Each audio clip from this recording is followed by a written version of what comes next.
Hello everyone, welcome back to the channel. Today we are diving into something vital for those of you working with SAP, specifically how to migrate your data using the SAP S/4HANA Migration Cockpit. Data migration is a critical task that can make or break your system's performance, so it is essential to get it right.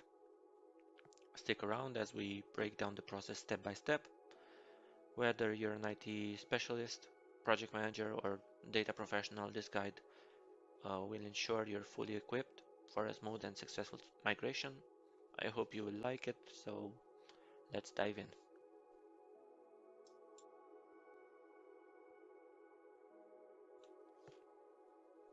So let's start with the basics. Getting into the SAP S/4HANA Migration Cockpit. You can access it by choosing the Migrate Your Data Migration Cockpit. It's located within the Fiori Launchpad of your SAP S/4HANA system. There's something crucial if you're working with the on-premise version of SAP S/4HANA. When you are setting up a new migration project, make sure you select the Migrate Data using Staging Tables approach. This approach provides a more hands-on way to control and manage your data migration. This is exactly what you will need to ensure everything goes smoothly.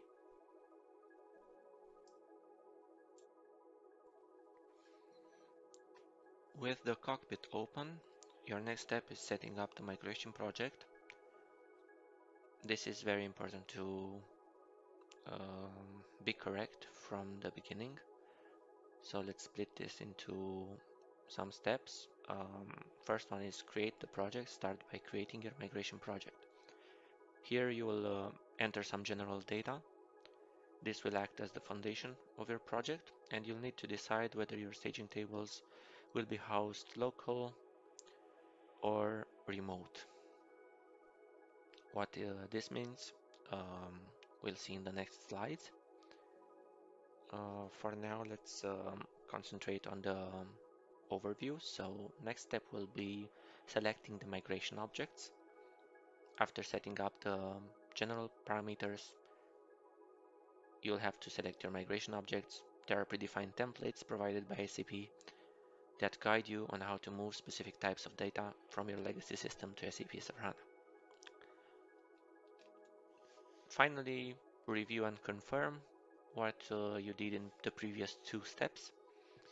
Before moving forward, um, this is your opportunity to make sure that all necessary objects are included and correctly set up. If everything looks good, you can click and create the project. So this is basically how you set up your migration project. So let's try and see what it means. The local SAP S/4HANA database schema setup. Um, in this setup, the staging tables are created in the local above schema of the SAP S/4HANA system itself. Once the schema is selected, staging tables are created for the selected migration objects. These tables act as placeholders for the data being migrated from the legacy system. The staging tables are populated with the data using Microsoft Excel XML template files. This is where you manually enter or extract data from the legacy system and fill the staging tables for the migration objects. After the staging tables are filled, the SAP S/4HANA system reads the data in these tables. The system then inserts or updates the data into the application tables in SAP S/4HANA using the application interface API. This is where the actual migration happens, transferring data into the SAP environment. In the end, migration status is updated for each record, confirming whether the data was successfully transferred or if there were any issues that need to be addressed.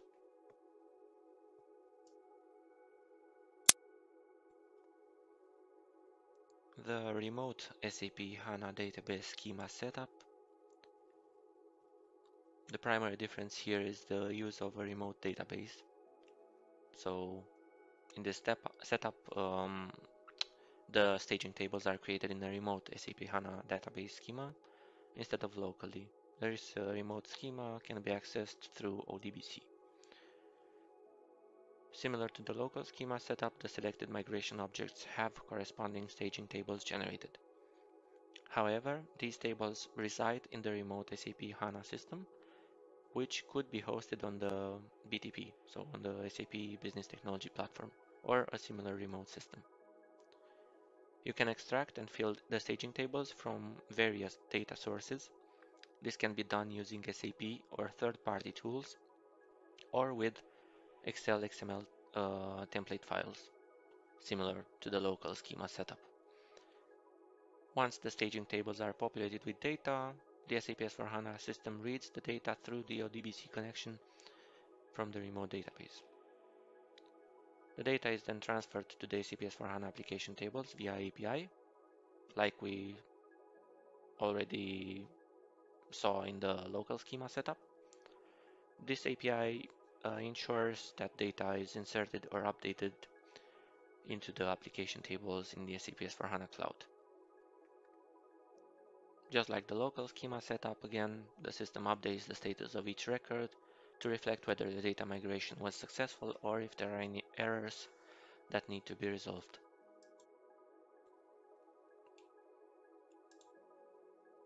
If we are talking key differences between the two setups, so between the local and the remote, of course, as the name suggests, staging tables are created and filled within the local SAP S/4HANA database schema for one, and then created for the other one in a remote SAP HANA database schema.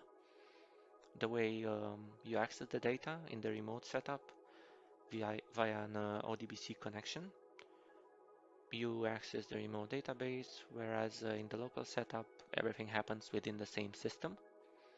And as far as infrastructure, of course, the remote schema may involve more complex infrastructure, integration with the BTP, and yeah, the local setup is simpler and self-contained.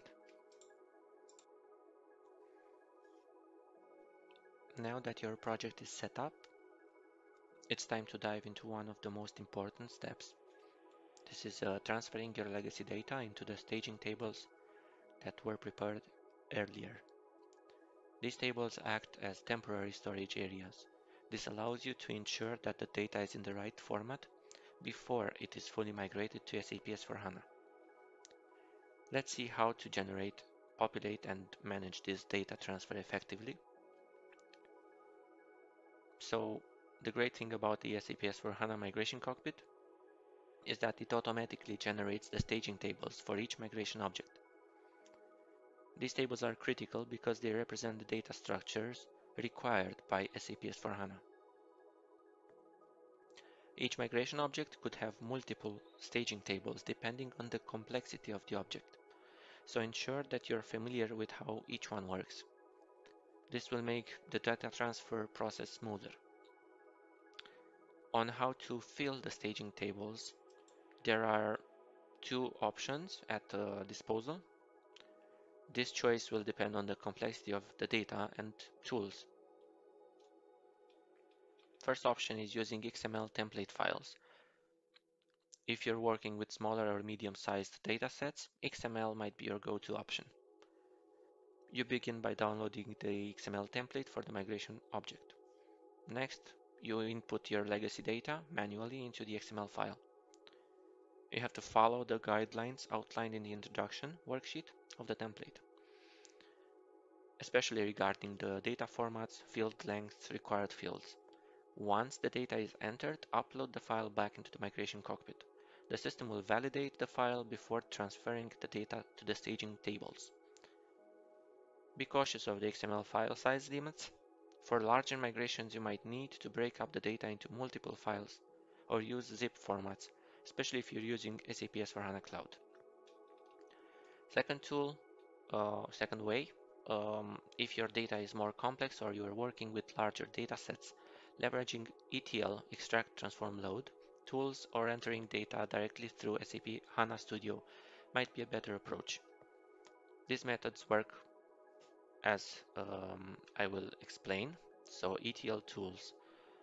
You can use tools like SAP Data Services or SAP Smart Data Integration to automate the extraction and transformation of your legacy data before loading it into the staging tables.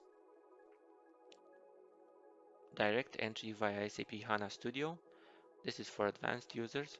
You can directly load data into the staging tables using SQL or the import data from file option within the SAP HANA Studio. This method offers flexibility, control, and especially when dealing with complex data structures or when you're missing data directly from another database. The ETL method is especially useful for organizations with a large amount of legacy data, where the data needs significant transformation before being migrated.